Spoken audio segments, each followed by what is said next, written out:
ಕಳೆದೊಂದು ದಶಕದಲ್ಲಿ ಭಾರತ ವಿಶ್ವದ 10ನೇ ಅತಿದೊಡ್ಡ ಆರ್ಥಿಕತೆ ಸ್ಥಾನದಿಂದ 5ನೇ ಅತಿದೊಡ್ಡ ಆರ್ಥಿಕತೆಯಾಗಿ ಹೊರಹೊಮ್ಮಿದೆ ಎಂದು ಪ್ರಧಾನಿ ನರೇಂದ್ರ ಮೋದಿ ಹೇಳಿದ್ದಾರೆ.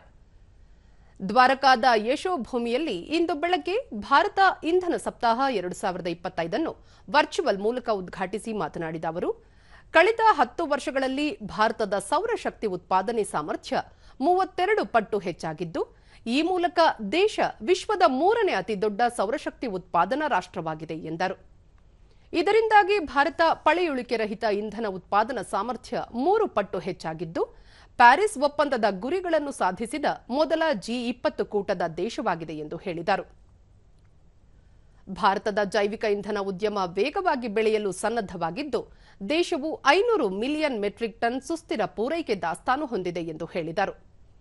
ಪ್ರಸ್ತುತ ಭಾರತ 19% ಎಥನಾಲ್ ಮಿಶ್ರಣ ಮಾಡುತ್ತಿದ್ದು, ಇದರಿಂದ ಭಾರಿ ಪ್ರಮಾಣದ ವಿದೇಶಿ ವಿನಿಮಯ ಉಳಿತಾಯವಾಗುತ್ತಿದ್ದು, ರೈತರು ಗಣನೀಯ ಪ್ರಮಾಣದಲ್ಲಿ ಆದಾಯ ಗಳಿಸುತ್ತಿದ್ದಾರೆ ಎಂದರು. ದೇಶದಲ್ಲಿ ಇಂಗಾಲ ಹೊರಸೂಸುವಿಕೆಯನ್ನು ಗಣನೀಯವಾಗಿ ತಗ್ಗಿಸಲಾಗಿದ್ದು, ಅಕ್ಟೋಬರ್ 2025ಕ್ಕೆ ಮೊದಲು 20% ಎಥನಾಲ್ ಮಿಶ್ರಣದ ಗುರಿಯನ್ನು ಸಾಧಿಸುವ ಹಾದಿಯಲ್ಲಿ ಭಾರತ ಸಾಗಿದೆ ಎಂದು ಹೇಳಿದರು.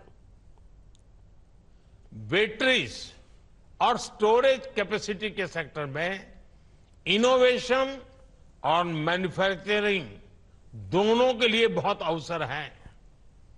भारत बहुत तेज गति से इलेक्ट्रिक मोबिलिटी की तरफ बढ़ रहा है.